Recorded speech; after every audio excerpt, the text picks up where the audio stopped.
Selamat datang di filmnya mulai di gurun Albuquerque, New Mexico, sambil ada bapak-bapak telanjang yang lagi kabur dari sesuatu pakai RV-nya. Dia nabrak, terus dia keluar dari mobilnya. Ama rekam diri dia sendiri, dan dia bilang kalau ini bukan rekaman pengakuan bersalah, tapi pesan terakhir buat keluarga dia. Habis itu kita dengar suara sirene, terus nih bapak ngebidik pistol ke arah suara sirenenya, dan layar hitam. 3 minggu sebelumnya, si Walter, oh ya kita kenalan dulu sama karakter-karakternya. Nih bapak namanya Walter White, atau dipanggil Mr. White, dia pemeran utamanya, sama dia juga kerja sebagai guru kimia di SMA. Terus ini keluarga dia, nama istrinya Skyler, dia lagi hamil sekarang, sama ini anaknya, namanya Walt Jr. Terus ini saudara dekatnya mereka, nih cewek adanya si Skyler, namanya Murray, sama suaminya, Hank Schrader, dia agen DEA. DEA itu Drug Enforcement Administration, atau organisasi penegak hukum narkoba pemerintah. Jadi dia yang kerjaannya nangkepin orang-orang yang penyalahgunaan narkoba. Oh ya, si Hank juga punya rekan, namanya Stephen Gomez, atau dipanggilnya Gomi. Sama yang terakhir, nih remaja, namanya Jesse Pinkman. Dia muridnya si Walter, dia jadi putus sekolah semenjak si Walter gagalin ujian kimia dia. Oke, so far baru segitu karakter pentingnya. Lanjut ke filmnya. Si Walter ini cuma seorang bapak biasa, yang tiap hari kerjaannya sama aja. Bangun pagi, olahraga bentar, sarapan, antar anak ke sekolah, sama ngajar. Dia juga ternyata kerja part-time sebagai kasir di tempat cuci mobil. Tapi bosnya tiba-tiba suruh si Walt cuci mobil. Soal salah satu karyawannya berhenti kerja. Buset nih, alis bosnya kenapa kayak gini anjir? Udah kayak jembut. Jadi si Walt terpaksa ikut cuci mobil juga. At least things couldn't get any worse kan? Hey, Mr. White. Make those tires shine, huh? Si Walt malah ketemu muridnya, sama cuci mobil muridnya. Pas dia pulang, keluarga besar dia surprisein si Walt di ultah ke-50-nya. Terus kita ketemu si Mary, atau adanya si Skyler tadi, sama si Hank Schrader, suaminya si Mary. Di sini lumayan penting. Kita bisa lihat si Walt yang overshadowed sama si Hank. Si Hank seorang agen DEA yang kerjanya nangkep pelanggar narkoba, sedangkan si Walt cuman guru kimia di SMA negeri. Bahkan di hari ulang tahunnya si Walt, si Hank yang tetap dapat perhatian sama orang-orang. Bahkan si Hank juga ngeros si Walter. It's just heavy. That's why they hire men. You can watch us knock down a meth lab. Get a little excitement in your life. Buat nambahin garam di lukanya si Walt. Habis itu kita lihat ada si Hank di TV. Dia barusan nangkep pengedar narkoba yang ngasilin duit sebanyak $700.000 atau sekitar 11,3 M. Terus si Walt kelihatan tertarik sama topik ini. Dia nggak percaya kalau pengedar narkoba bisa hasilin duit sebanyak ini. Tapi si Hank bilang ini nggak sebanyak yang biasanya dia tangkap. Artinya pengedar narkoba hasilin duit jauh lebih banyak daripada yang ini. Terus si Hank ngajakin si Walt buat ikut serta kooperasi si Hank gerebek lab meth. Tapi untuk sekarang si Walt tolak. Pas malamnya, si Skyler ngocokin si Walt sebagai hadiah ultah dia. Tapi si Walt lagi nggak mood. Soalnya seharian si Walt nggak berasa ada apa-apa yang dia capai. Besok harinya, si Walt lagi cuci mobil, tapi dia pingsan. Pas dia dibawa ke rumah sakit, You understood what I've just said to you. Yes. Lung cancer. si Walt ternyata punya kanker paru-paru. Dan dokternya bilang setelah kemo, dia mungkin bisa hidup dalam beberapa tahun lagi. Si Walt sekarang melamun terus di tempat kerjanya. Udah jelas dia mikirin keluarganya terus. Terus bosnya si Walt suruh dia cuci mobil lagi. Tapi kali ini dia malah crashing out. I said fuck you and your eyebrows. Ya, exactly. Kasih tau Walt, alis macam apa itu? Besok harinya, si Walt telepon si Hank. Dan dia mau ikut serta ke si Hank gerebek lab sabu yang kemarin dia tawarin. Pas siangnya, si Hank sama si Gomez lagi mau nangkep pengedar narkoba yang pakai nama samaran, namanya Captain Cook. Dia juga satu-satunya manufaktur meth yang pakai bubuk cabai. Si Hank suruh timnya gerebek, dan mereka tangkap nih orang Asian Latino, namanya Emilio. Pas semua ini berlangsung, koki aslinya kabur diam-diam dari jendela, dan kokinya itu ternyata Pinkman? kokinya itu si Jesse Pinkman, atau mantan muridnya si Walt. Pas malamnya, si Walter samperin rumahnya si Jesse, dan si Walt kayak, But you know the business, and I know the chemistry. dan akhirnya, TV show legendaris, pemenang 16 Emmy Award, sama the best TV show yang pernah dibuat, dimulai sekarang. Maybe you and I could partner up. Oh, gila, so sweet banget. Gue bakal nembak cewek gue kayak gini ntar. Besok harinya, si Walt siap-siap masak. Dia curi banyak perlengkapan kimia dari sekolahnya, sama si Walt kasih si Jesse duit buat beli RV. Ntar mereka bakal masak di sana.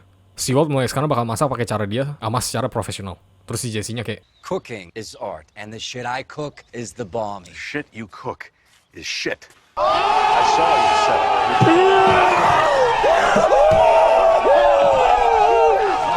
si Walt sama keluarganya sekarang lagi shopping. Si Junior lagi beli celana baru. Terus si Junior malah diketawain sama nih remaja. Jadi si Walt retaliate sama nunjukin dominasi dia dari sekian lama. Besok harinya, mereka mulai masak di tengah-tengah gurun. Dan meth yang dihasilin sama si Walter beda dari yang lain. Meth dia benar-benar bening kayak kaca. Si Jesse of course langsung terkesan. You're an artist. Actually, Jesse, it's just basic ingredients. Si Walt suruh si Jesse jual. Dan si Jesse samperin nih orang. Namanya Crazy Eight. Dia saudaranya Emilio. Atau orang yang ditangkap apa sih yang tadi. Dia kasih tester methnya. Dan dia langsung suka. Tapi tiba-tiba si Emilio datang. Kenapa dia dibebasin? Ya soalnya dia punya lawyer terbaik di Albuquerque. Ntar kalian tahu siapa the best lawyernya. Si Crazy tahu kalau yang masak ini bukan si Jesse. Jadi dia paksa si Jesse bawa mereka ke kokinya. Balik ke si Walt, dia disamperin sama si Crazy sama si Emilio. Si Crazy tawarin si Walt jadi koki mereka. Tapi si Walt cuma mau ngejual. Terus si Emilio sadar kalau si Walt itu orang yang bareng DEA yang tangkap dia kemarin. Jadi dia kira si Jesse masih nge-snitch. Pas mereka mau dibunuh, si Walt bikin perjanjian sama mereka. Dia ajarin cara bikin methnya kayak dia. Imbalannya, mereka nggak bunuh si Walt sama si Jesse. Dan mereka setuju. Pas si Walt lagi masak, dia langsung kabur sama kurung mereka di dalam. Si Walt ternyata tadi bikin gas fosfin yang bahaya banget buat pernafasan kalau dihirup. Scene ini nunjukin betapa luasnya pengetahuan si Walt tentang kimia, sama kemauan dia buat membunuh untuk bertahan hidup. Si Walt langsung bawa si Jesse ke dalam RV-nya sama kabur. Oke, sekarang kita balik ke awal episodenya. Pas si Walt lagi mau nembak, dia ternyata mau bunuh. Gara-gara semuanya jadi kacau, dan dia sekarang ada kesempatan bakal masuk penjara. Tapi untungnya pisau lagi di safety lock. Si Walt jadi pasrah. Dia bakal ditangkap sekarang. Tapi yang datang ternyata malah bukan polisi, tapi pemadam kebakaran. Pemadam kebakaran datang, soalnya pas si Emilio di dalam RV tadi, dia sempat buang puntung rokok keluar.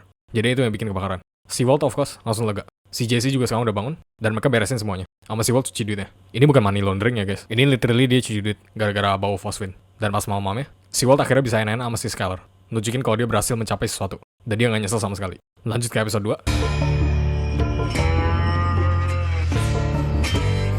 Si Walt baru selesai enak-enak, dan dia langsung ke kamar mandi buat cuci muka sama refleksi diri. 12 jam yang lalu, si Walter jadi panggil tukang derek buat keluarin RV-nya yang nyangkut. Sama dia juga bikin 1000 alasan supaya tukang dereknya percaya kalau mereka nggak sus. Oh iya, dia juga bayar lebih ke tukang dereknya. Mereka pulang ke rumahnya masing-masing, dan si Walter titipin mobil RV-nya sama mayatnya ke rumah si Jesse. Besokan paginya, si Walt lagi sarapan sama keluarganya, tapi dia tiba-tiba ditelepon sama si Jesse yang lagi nyamar jadi tukang sales AT&T. Si Walt langsung angkat, dan si Jesse langsung ngomongin tentang mayat yang di RV dia. Si Walter kayak, "Oh sorry ya bang, gua nggak tarik sama paket itu." "Mr. White, please tolong. Mayatnya masih gerak." "Nggak dulu ya bang, gue udah puas sama paket gue yang sekarang. Mulai sekarang lu jangan telepon gue lagi ya, bye-bye." Si Skyler jadi sus, dan dia kayak, "Siapa tuh?" "Ah bukan siapa-siapa." Pas si Walt sama Junior pergi ke sekolahnya, si Skyler coba telepon nomor sebelumnya, dan dia dapat recording message kayak gini.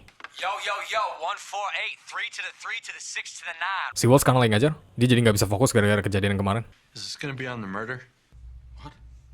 Is this gonna be on the midterm? Balik ke si Jesse, satu orang yang ada di dalam RV-nya ternyata belum mati, dan dia berhasil kabur dari rumahnya. Si Jesse of course langsung panik. Tapi untungnya kelas si Walt udah selesai, dan dia ketemu si Crazy di tengah jalan. Tuh orang panik, jadi dia lari sama nabrak pohon. Ya di episode awal, ini film emang rada goofy sama kartuni sih. Si Jesse aja bener-bener mirip kayak si Rigby anjir. Si Crazy sekarang ditaruh di basementnya, dan si Walt gak mau bunuh dia. Jadi si Walt tanyain, menurut lu dia masih mau dengerin kita alasan gak? I mean, what kind of reason? No Colombian neckties? Colombian neckties. You mean that kind of reason? Si Jesse sekarang kurung si Crazy pakai ini kunci motor, dan si Walt akhirnya kasih solusi ke si Jesse, yaitu bunuh si Crazy sama larutin mayatnya pakai hydrochloric acid. Tapi tugasnya harus dibagi. Satu orang cari perlengkapan buat sembunyiin mayatnya, satu lagi buat bunuh orangnya. Jadi mereka lempar koin, dan si Walt yang harus bunuh si Crazy. Balik ke si Skyler, dia lagi lacak nomor telepon tadi, dan dia ketemu website si Jesse, yang isinya apapun ini. MILFs?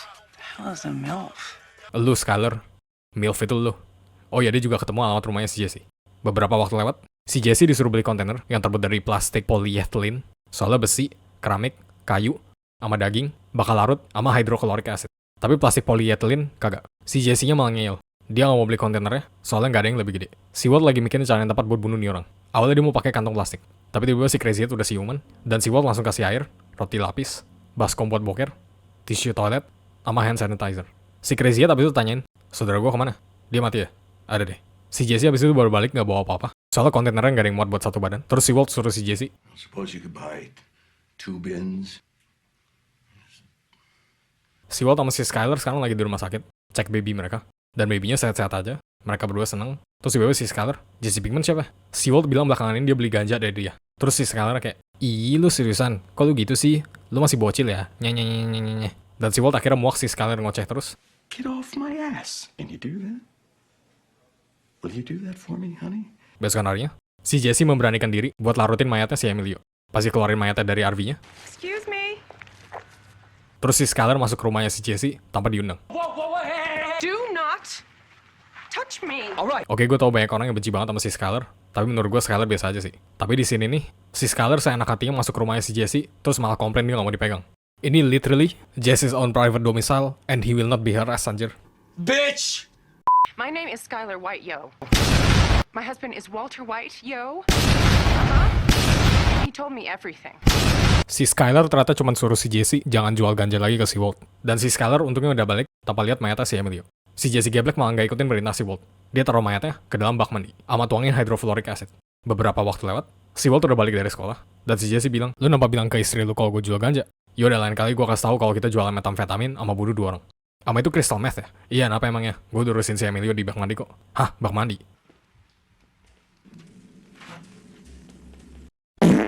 Dan episode 2 selesai. Oke, gue bakal lanjut episode di video selanjutnya, which is besok. Gue pasang jadwal jam 6 sore lah ya.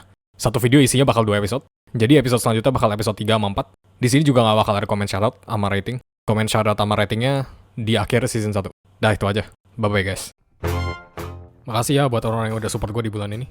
Makasih Novel Vela, Rio, Arif 2802, Pareski, Wawan, Ini Bintang, Serka, Liura, Yukichi, Bandar Jeruk, Siapa Nio, Nadif Hawari Nasrul 7002, Kinzara Fasha, Fan, Zanzanli, Madidi AS, Milek Choco, Kentot Lemau, King Hitam, Daging Goreng, Alex Partawan, Stanislaus, Super Gorilla, Sans OP, Jura, Yashwomen, Vira, Sofia, Razan Gaishan, Arsin, Nigan Smith, Dr. Sigit, Bosya Pentan, Miao, Antanan, Mal Evangelion, Padilla FR, Anugrah Rizky, Hafan, Zen, Yusuf Kans, Zekiel Hab, Nata, Zikri, Elnokor, Akyar, Fry Sushi, 2039, Taliku, Sabila, Nopalism, Marcelo Davis, Eurex, Macha 24, Alderweight, Michael Danish, Fleuve, Norify, Anon Tokyo, Rai Virus, Akbar Rizky, Fajrin, Restu Ama Febrian, Wavefran, Bon 7U, Ta Anala, Hasbi Alfarizi, Erlangga Moharjati, KRI Creative Channel, Rashan Zesiro, Jose, Lindsay, Akmal Itzmi, Faiza, Mulki, A2aku, Sensei, Shaki, Pasha Arifin, Pampan, Coko Gunner, Okto, Barik Haris, Wize, Loxy Foxy, Singkong Bayam, Jax Noval, Anugrah, Kaizo 5050, Siorba. Thank you ya semuanya, sama thanks for watching.